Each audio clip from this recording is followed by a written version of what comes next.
আসসালামু আলাইকুম। আমন্ত্রণ জানাচ্ছি জাগো টিভিতে। আপনাদের সাথে আছি আমি মমতাজ শাহিন রুম্পা। শুরুতেই জানিয়ে দিব আপডেটগুলো।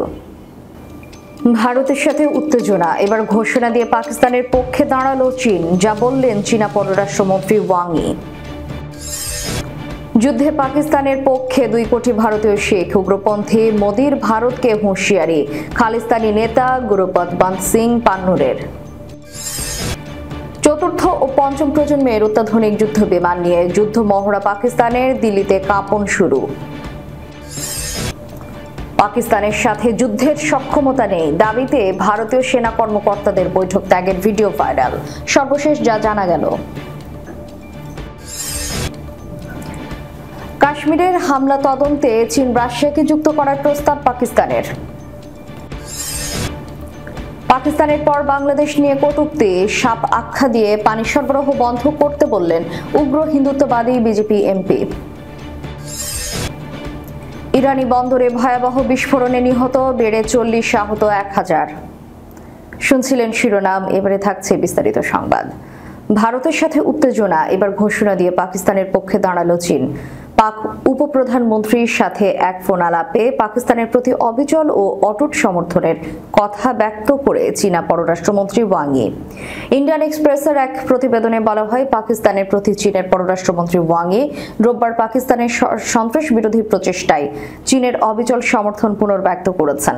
ওয়াং ই জোর দিয়ে বলেন, বেইজিং পাকিস্তানের বৈধ নিরাপত্তা উদ্বেগসমূহ পুরোপুরি বুঝতে পারে এবং তার সার্বভৌমত্ব ও নিরাপত্তার স্বার্থ রক্ষার প্রচেষ্টাকে সম্পূর্ণরূপে সমর্থন করে। চীনের রাষ্ট্রীয় মাধ্যম সিজিটিএন এর প্রতিবেদন অনুযায়ী এই সমর্থন চীনের পররাষ্ট্রমন্ত্রী ওয়াং ই এবং পাকিস্তানের উপপ্রধানমন্ত্রী ও পররাষ্ট্রমন্ত্রী ইশাক দারের মধ্যে টেলিফোন আলোচনায় প্রকাশ পায়। চীনের পররাষ্ট্রমন্ত্রী ওয়াং ই পাক ভারত যুদ্ধ পরিস্থিতির উপর চীনের গভীর দৃষ্টি রয়েছে বলে জানান। তিনি বলেন, সন্ত্রাস বিরোধী সংগ্রাম সকল দেশের সম্মিলিত দায়িত্ব এবং চীন সবসময় পাকিস্তানের দৃঢ় সন্ত্রাস বিরোধী অবস্থানকে সমর্থন করে আসছে। চীন ও পাকিস্তানের মধ্যে বন্ধুত্ব অটুট। সর্বকালীন কৌশলগত ও সামরিক অংশীদারিত্বের কথা উল্লেখ করে ওয়াং ই বলেন, চীন পাকিস্তানের বৈধ নিরাপত্তা উদ্বেগসমূহ পুরোপুরি বুঝতে পারে এবং তার সার্বভৌমত্ব ও নিরাপত্তা রক্ষার প্রচেষ্টাকে সমর্থন করে। তিনি বলেন, পাকিস্তান ও ভারতের মধ্যে সংঘর্ষ উভয় পক্ষের মৌলিক স্বার্থের জন্য ক্ষতিকর এবং এটি আঞ্চলিক শান্তি ও স্থিতিশীলতার জন্য হুমকি স্বরূপ। ওয়াং ই পাকিস্তান ও ভারত উভয়কে সংযত থাকতে, সংলাপে বসতে এবং উত্তেজনা কমানো ও আঞ্চলিক স্থিতিশীলতা উন্নয়নে একসাথে কাজ করার আহ্বান জানান। পাকিস্তানের পররাষ্ট্র মন্ত্রণালয়ের এক বিবৃতিতে বলা হয়, উগ্র উপপ্রধানমন্ত্রী ইশাক দার ভারতের একপাক্ষিক ও অবৈধ কর্মকাণ্ড এবং পাকিস্তানের বিরুদ্ধে ভিত্তিহীন প্রচারণাকে স্পষ্টভাবে প্রত্যাখ্যান করেছেন। বিবৃতিতে বলা হয়, চীনের অবিচল ও অটুট সমর্থনের জন্য গভীর কৃতজ্ঞতা প্রকাশ করে ইশাক দার পাকিস্তান চীন অটুট বন্ধুত্ব এবং সর্বকালীন কৌশলগত ও সামরিক অংশীদারিত্বের প্রতি পাকিস্তানের দৃঢ় অঙ্গীকার পুনর্ব্যক্ত করেছেন। তিনি সকল ক্ষেত্রে দ্বিপক্ষিক সহযোগিতা আরও গভীর করায় পাকিস্তানের দৃঢ় সংকল্পের কথা তুলে ধরেন। উভয় পক্ষ আঞ্চলিক ও বৈশ্বিক শান্তি, নিরাপত্তা ও টেকসই উন্নয়নের লক্ষ্যে সকল স্তরে নিবিড় যোগাযোগ ও সমন্বয় বজায় রাখতে সম্মত হন। যুদ্ধে পাকিস্তানের পক্ষে 2 কোটি ভারতীয় শিখ, উগ্রপন্থী মোদির ভারতকে হুঁশিয়ারি, খালিস্তানি নেতা গুরুপত বন্ত সিং পান্নুনের। পাঞ্জাবের খালিস্তান আন্দোলনের নেতা গুরুপত বন্ত সিং পান্নুন এক ঘোষণায় বলেছেন, ভারতের যে কোনো সামরিক আগ্রাসনের বিরুদ্ধে পাকিস্তানের পাশে দাঁড়াবে পাঞ্জাবের গোটা শিখ সম্প্রদায়। স্থানীয় সময় শনিবার ওয়াশিংটন থেকে প্রকাশিত এক ভিডিও বার্তায় তিনি এ ঘোষণা দেন। এই সময় তিনি হুঁশিয়ারি দিয়ে বলেন, আমরা কখনোই ভারতীয় সেনাবাহিনীকে পাঞ্জাবের ভূমি ব্যবহার করে পাকিস্তানে আক্রমণ করতে দেব না। রোববার প্রকাশিত এক প্রতিবেদনে এ খবর দিয়েছে দ্য এক্সপ্রেস ট্রিবিউন। প্রতিবেদন অনুযায়ী পান্নুন বলেন, আমরা 2 কোটি শিখ পাকিস্তানের পক্ষে এক প্রাচীরের মতো দাঁড়িয়ে আছি। একই সঙ্গে তিনি ভারতের সংখ্যালঘুদের উপর অত্যাচারের কঠোর সমালোচনা করে জানান, ভারতে বিশেষ করে শিখদের প্রতি যে দমন নীতি চলছে তা আজ গোটা বিশ্ব দেখছে। এদিকে কাশ্মীর ইস্যুতে চলমান উত্তেজনাকর পরিস্থিতি প্রসঙ্গে পান্নুন বলেন, এখন 1965 বা 1971 সাল নয়, এটা 2025 পরিস্থিতি পাল্টে গেছে। এই সময় পাকিস্তানের নামের তাৎপর্য উল্লেখ করে তিনি বলেন, পাকিস্তান শব্দের অর্থই পবিত্রতা। আমাদের ঐতিহ্য হলো আমরা কখনো আগ্রাসন শুরু করি না, করবও না। ভারতীয় নেতৃত্বের প্রতি কঠোর হুঁশিয়ারি দিয়ে পান্নন বলেন যে আক্রমণ করে সে টেকে না, সেটা ইন্দিরা গান্ধী হোক, নরেন্দ্র মোদী হোক বা অমিত শাহ। পাশাপাশি তিনি জানান, আমরা মোদী, অজিত ডোভাল, অমিত শাহ ও এস জয়শঙ্করকে আন্তর্জাতিক আইনের আওতায় এনে বিচারের মুখোমুখি করব। এছাড়াও পান্নন দাবি করেন, ভারতের পহেলগাঁওয়ে সাম্প্রতিক হামলা আসলে ভারতীয় সরকারের একটি লোক দেখানো আক্রমণ। ভারতের মাধ্যমে নিজেদের হিন্দু নাগরিকদেরই হত্যা করেছে রাজনৈতিক সুবিধা এবং নির্বাচনী লাভের উদ্দেশ্যে। পান্ননের এই বক্তব্য এমন এক সময় এলো যখন ভারতীয় উপমহাদেশে আঞ্চলিক উত্তেজনা চরমে, আর এর ফলে ভারতের রাষ্ট্রীয় মদদে সংখ্যালঘু নির্যাতনের অভিযোগ আরও জোরালো হয়েছে। চতুর্থ ও পঞ্চম প্রজন্মের যুদ্ধ বিমান নিয়ে যুদ্ধ মহড়া পাকিস্তানের দিল্লিতে কাঁপন শুরু। ভারত অধিকৃত জম্মু কাশ্মীর পহলগ্রামে 22 এপ্রিলের ঘটনার পর ভারতের সঙ্গে উত্তেজনা বৃদ্ধির প্রেক্ষাপটে পাকিস্তান বিমান বাহিনী একটি বড় আকারের, উচ্চ ও তীব্রতর বিমান যুদ্ধ মহড়া শুরু করেছে। দক্ষিণাঞ্চলীয় বিমান কমান্ডের অধীনে এই মহড়ার নাম দেওয়া হয়েছে জারব-ই-হায়দারি। এই 3 দিন ব্যাপী যৌথ কৌশলগত মহড়ায় চতুর্থ ও পঞ্চম প্রজন্মের বিমান ব্যবহৃত হচ্ছে এবং উন্নত কমান্ড ও কন্ট্রোল সিস্টেমের মাধ্যমে বহুমুখী যুদ্ধ কৌশল পরীক্ষা করা হচ্ছে। জারব-ই-হায়দারি মহড়ার মূল উদ্দেশ্য হল পাকিস্তানের সশস্ত্র বাহিনীর বিভিন্ন শাখার মধ্যে সমন্বয় ও কার্যকরী সহযোগিতা বৃদ্ধি করা, যাতে যে কোনো সম্ভাব্য আগ্রাসনের বিরুদ্ধে দ্রুত ও উপযুক্ত জবাব দেয়া। বর্তমানে জটিল নিরাপত্তা পরিস্থিতিতে এই ধরনের যুদ্ধ মহড়া অত্যন্ত গুরুত্বপূর্ণ, যেখানে যে কোনো দিক থেকে হুমকি আসতে পারে এবং ন্যূনতম সময়ের মধ্যে তা মোকাবিলা করতে হয়। এই মহড়া শুরু হয়েছে এমন এক সময়ে যখন পহলগ্রাম হামলার পর পাকিস্তান ও ভারতের মধ্যে যুদ্ধ উত্তেজনা চরমে পৌঁছেছে। ওই হামলায় 26 জন নিহত হয় এবং ভারতীয় মিডিয়া প্রমাণ ছাড়াই তা পাকিস্তানের উপর চাপিয়ে দেয়।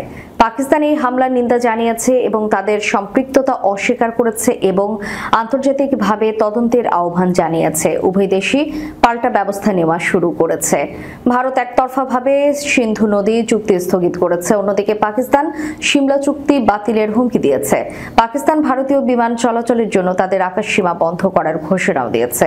প্রধানমন্ত্রী শাহবাজ শরীফ পাকিস্তানের অবস্থান পুনর্ব্যক্ত করে পহলগ্রাম হামলার নিরপেক্ষ, স্বচ্ছ ও বিশ্বাসযোগ্য তদন্তে অংশ নেওয়ার প্রস্তাব দেন। তিনি ভারতের সমালোচনা করে বলেন, ভারত নির্ভরযোগ্য তদন্ত বা প্রমাণ ছাড়াই পাকিস্তানের বিরুদ্ধে অকারণ অভিযোগ ও মিথ্যা অপপ্রচারের রাজনীতি চালাচ্ছে।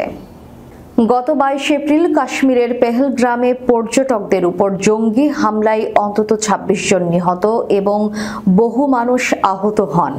ভারতীয় পক্ষ থেকে এই হামলার জন্য পাকিস্তানকে দায়ী করা হয়েছে এবং এই প্রতিক্রিয়ায় কড়া জবাব দেওয়ার বিষয়ে আলোচনা চলছে। এমন পরিস্থিতিতে 26 এপ্রিল থেকে সামাজিক যোগাযোগ মাধ্যমে একটি ভিডিও ভাইরাল হয়েছে, যেখানে দেখা যায় ভারতের সামরিক বাহিনীর উচ্চ পদস্থ কর্মকর্তারা একটি বৈঠক থেকে বেরিয়ে যাচ্ছেন। ভিডিওটির ক্যাপশনে দাবি করা হয়েছে, পাকিস্তানের বিরুদ্ধে যুদ্ধ করতে অনিচ্ছা প্রকাশ করে বৈঠক ত্যাগ করেছেন ভারতীয় জেনারেলরা। ভিডিওতে একজন বেসামরিক ব্যক্তিকেও সেনাবাহিনীকে ভৎসনা করে ইংরেজিতে বলতে শোনা যায়, আর্মির কিসের এত ভয়, কেন তারা পালিয়ে যাচ্ছে, এটি আমাদের জন্য লজ্জা। ভারতীয় সামরিক বাহিনীর উচ্চ পদস্থ কর্মকর্তাদের বৈঠক ত্যাগ করার এই ভিডিওটি শেয়ার করে দাবি করা হয়, পাকিস্তানের সঙ্গে যুদ্ধ করার সক্ষমতা এই মুহূর্তে ভারতের নেই। মোদির সভায় তা মানতে রাজি না হওয়ায় সেনাবাহিনীর জেনারেলরা ক্ষোভে বৈঠক ছেড়ে বেরিয়ে যান। পেহেলগ্রামের সাম্প্রতিক জঙ্গি হামলার পর ভারত ও পাকিস্তানের মধ্যে উত্তেজনা চরমে পৌঁছেছে। দুই দেশই পাল্টাপাল্টি কূটনৈতিক পদক্ষেপ গ্রহণ করেছে। গুরুত্বপূর্ণ চুক্তি বাতিল, সীমান্ত ও আকাশ সীমা ব্যবহারে নিষেধাজ্ঞা এবং ভিসা বাতিলের মতো সিদ্ধান্ত নেওয়া হয়েছে। সীমান্তে গুলি বিনিময়ের ঘটনাও ঘটেছে। এই পরিস্থিতিতে ভিডিওটি ছড়িয়ে পড়ায় অনেকেই মনে করেন ভারতীয় সেনাবাহিনী যুদ্ধ এড়াতে চাইছে। তবে ফ্যাক্ট চেক অনুসন্ধানে উঠে এসেছে এক ভিন্ন সত্য। ভাইরাল হওয়া 19 সেকেন্ডের এই ভিডিওটি বর্তমানে সময়ের নয়। এটি 2024 সালের 25 মার্চের একটি পুরনো ভিডিও, যা ভারতের পাঞ্জাব সরকারের অফিসিয়াল ইউটিউব চ্যানেল থেকে প্রকাশিত হয়েছিল। মূল ঘটনা ছিল পাঞ্জাবের পাটিয়ালায় একটি রেস্টুরেন্টের গাড়ি পার্কিং নিয়ে বিবাদের জেরে ভারতীয় সেনাবাহিনীর কর্নেল পুষ্পিবন্দর সিং বাথ এবং তার ছেলে অঙ্গদকে পাঞ্জাবের পাটিয়ালা পুলিশের কিছু সদস্য মারধর করে আহত করে। ওই ঘটনার পরে তীব্র সমালোচনার মুখে পাঞ্জাব পুলিশ এবং ভারতীয় সেনাবাহিনী একটি যৌথ সংবাদ সম্মেলন করেন। সম্মেলনের শেষ ভাগে একজন সাধারণ নাগরিক ক্ষোভ প্রকাশ করে সেনাবাহিনীর প্রতি তীর্যক মন্তব্য করেন, যা ভাইরাল হওয়া ভিডিওতে দেখা যাচ্ছে। কাশ্মীরে ভয়াবহ বন্দুক হামলার পর ভারত পাকিস্তান উত্তেজনার মধ্যে আন্তর্জাতিক তদন্তে চীন ও রাশিয়ার অংশগ্রহণের প্রস্তাব দিয়েছে পাকিস্তান। স্থানীয় সময় রোববার রুশ বার্তা সংস্থা RIA নভস্তিকে দেওয়া এক সাক্ষাৎকারে এ প্রস্তাবের কথা জানান পাকিস্তানের প্রতিরক্ষা মন্ত্রী খাজা আসিফ বলেন, আমি মনে করি রাশিয়া, চীন এমনকি পশ্চিমা দেশগুলো এই সংকটে ইতিবাচক ভূমিকা রাখতে পারে। তারা একটি আন্তর্জাতিক তদন্ত দল গঠন করতে পারে। ভারত সত্য বলছে নাকি মিথ্যা তা আন্তর্জাতিক তদন্তের মাধ্যমে বেরিয়ে আসুক। এর আগে শনিবার মার্কিন সংবাদ মাধ্যম নিউ ইয়র্ক টাইমসকে দেওয়া এক সাক্ষাৎকারে তিনি জানান, আন্তর্জাতিক তদন্তকারীদের পরিচালিত যে কোনো তদন্তে পাকিস্তান সহযোগিতা করতে প্রস্তুত রয়েছে। একই সঙ্গে পাকিস্তানের প্রধানমন্ত্রী শাহবাজ শরীফও হামলার ঘটনায় নিরপেক্ষ তদন্তে ইসলামাবাদের প্রস্তুতির কথা জানান। গত মঙ্গলবার জম্মু ও কাশ্মীরের পহেলগামের কাছে বৈশারণ উপত্যকায় ভয়াবহ বন্দুক হামলা হয়। এতে অন্তত 26 জন পর্যটক নিহত এবং বহু মানুষ আহত হন। এই ঘটনার পর দুই দেশের মধ্যে সম্পর্ক আরও তিক্ত হয়। হামলার জেরে নয়াদিল্লি পাকিস্তানের বিরুদ্ধে কঠোর পদক্ষেপের ঘোষণা দেয়, যার মধ্যে রয়েছে সিন্ধু নদীর পানি বন্টন চুক্তি স্থগিত করা এবং আত্মারীয় সীমান্তে সমন্বিত চেকপয়েন্ট বন্ধ করে দেয়া। একই সঙ্গে 1 মের মধ্যে ভারতে অবস্থানরত সকল পাকিস্তানি নাগরিককে দেশ ছাড়ার নির্দেশ দেয়া হয়। পাকিস্তানের পর বাংলাদেশ নিয়ে কটূক্তি, সাপ আখ্যা দিয়ে পানি সরবরাহ বন্ধ করতে বললেন উগ্র হিন্দুত্ববাদী বিজেপি এমপি। বাংলাদেশকে সাপ আখ্যা দিয়ে কটূক্তি করেছেন ভারতের ঝাড়খণ্ডের গোড্ডা আসনের বিজেপি এমপি নিশিকান্ত দুবে। একই সঙ্গে তিনি বাংলাদেশে গঙ্গার পানি সরবরাহ বন্ধের দাবি তুলেছেন। শুক্রবার নিজের বক্তব্যে তিনি ভারত বাংলাদেশের 1996 সালের গঙ্গা পানি চুক্তি বাতিলের আহ্বান জানান। নিশিকান্ত দুবে বলেন, গঙ্গার পানি নিয়ে 1996 সালে কংগ্রেস সরকার যে চুক্তি করেছিল তা ছিল ভারতের জন্য বড় ভুল। কতদিন আমরা সাপদের পানি দিয়ে যাব, এখন তাদের চূর্ণ বিচূর্ণ করার সময় এসেছে। পাকিস্তানের সঙ্গে সিন্ধু নদের পানি চুক্তি স্থগিতের প্রসঙ্গে ইঙ্গিত দিয়ে আরো বলেন, বাংলাদেশের প্রতিও একই ধরনের পদক্ষেপ নেওয়া উচিত। তিনি অভিযোগ করেন, বাংলাদেশ সন্ত্রাসবাদের সমর্থন দিয়ে যাচ্ছে এবং যতদিন না বাংলাদেশ এই ধরনের কর্মকাণ্ড বন্ধ করবে ততদিন তাদের পানি সরবরাহ বন্ধ রাখতে হবে। এ সময় বিহারের মুখ্যমন্ত্রী নীতিশ কুমারের পূর্বেকার মন্তব্যের প্রসঙ্গ টেনে নিশিকান্ত বলেন, নীতিশ কুমারও বলেছিলেন বাংলাদেশের সঙ্গে পানি ভাগাভাগি করা উচিত নয়। পশ্চিমবঙ্গের মুখ্যমন্ত্রীও তিস্তা পানি চুক্তির বিরোধিতা করেছেন। প্রসঙ্গত 22 এপ্রিল ভারত শাসিত জম্মু কাশ্মীরের পেহেলগ্রামে বন্দুকধারীদের হামলায় 26 জন নিহত হন। এরপর থেকেই ভারত পাকিস্তানের মধ্যে সিন্ধু নদের পানি ইস্যুতে চরম উত্তেজনা সৃষ্টি হয়েছে। পাকিস্তান হুমকি দিয়েছে, ভারত যদি সিন্ধুর পানির প্রবাহে বাধা দেয় তবে তা যুদ্ধ ঘোষণার সমান হবে। ইরানের সর্ববৃহৎ বাণিজ্যিক বন্দরে বিস্ফোরণের ঘটনায় নিহতের সংখ্যা বেড়ে 40 জনে দাঁড়িয়েছে। এতে আহত হয়েছেন 1000 জনের বেশি মানুষ। শনিবার সকালে রাজাই বন্দরে বিস্ফোরণটি ঘটে। এখনো আশপাশের এলাকায় স্থায়ী বিষাক্ত রাসায়নিকের আগুন জ্বলছে। ইরানের কেন্দ্রীয় সরকার রাজ্য সরকারকে স্থানীয় বাসিন্দাদের পরবর্তী নির্দেশ না দেওয়া পর্যন্ত ঘরের দরজা বন্ধ করে থাকতে বলেছে। সেই সঙ্গে আরও সুরক্ষামূলক পোশাক পরতে বলা হয়েছে। বন্দর আব্বাস এলাকায় থাকা সমস্ত স্কুল ও অফিস বন্ধ রাখার নির্দেশ দেওয়া হয়েছে। ইরানের শুল্ক কর্তৃপক্ষ এক বিবৃতিতে জানায়, শনিবার বন্দর আব্বাসের শহীদ রেজাই বন্দরে বিস্ফোরণ ঘটে এবং এরপর আগুন লাগে। প্রত্যক্ষদর্শীরা জানান, বিস্ফোরণের বিকট শব্দে চারপাশ কেঁপে ওঠে। বিস্ফোরণের ধাক্কায় সেখানে উপস্থিত অনেকেই এদিক ওদিক ছিটকে পড়ে। ইরান সরকারের মুখপাত্র ফাতেমেহ মোহাজেরানি রোববার বলেন, সরকার আগামীকাল সোমবার দেশ জুড়ে সাধারণ শোক দিবস ঘোষণা করেছে। তিনি আরও জানান, ইরানি প্রেসিডেন্ট মাসুদ পেজেশকিয়ান শোকাহত পরিবারের প্রতি সমবেদনা জানিয়ে বন্দর আব্বাসে বিস্ফোরণের স্থল পর্যবেক্ষণ করেছেন। শেষ করার পূর্বে সংবাদ শিরোনামগুলো জানিয়ে দিব আরও একবার। ভারতের সাথে উত্তেজনা, এবার ঘোষণা দিয়ে পাকিস্তানের পক্ষে দাঁড়ালো চীন, যা বললেন চীনা পররাষ্ট্রমন্ত্রী ওয়াং ই।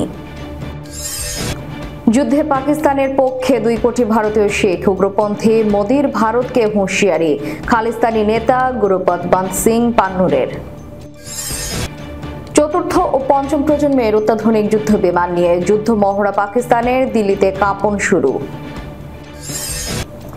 পাকিস্তানের সাথে যুদ্ধের সক্ষমতা নেই দাবিতে ভারতীয় সেনা কর্মকর্তাদের বৈঠক ত্যাগের ভিডিও ভাইরাল। সর্বশেষ যা জানা গেল। কাশ্মীরের হামলা তদন্তে চীন রাশিয়াকে যুক্ত করার প্রস্তাব পাকিস্তানের। পাকিস্তানের পর বাংলাদেশ নিয়ে কটূক্তি। সাপ আখ্যা দিয়ে পানি সরবরাহ বন্ধ করতে বললেন উগ্র হিন্দুত্ববাদী বিজেপি এমপি। ইরানি বন্দরে ভয়াবহ বিস্ফোরণে নিহত বেড়ে 40, আহত 1000।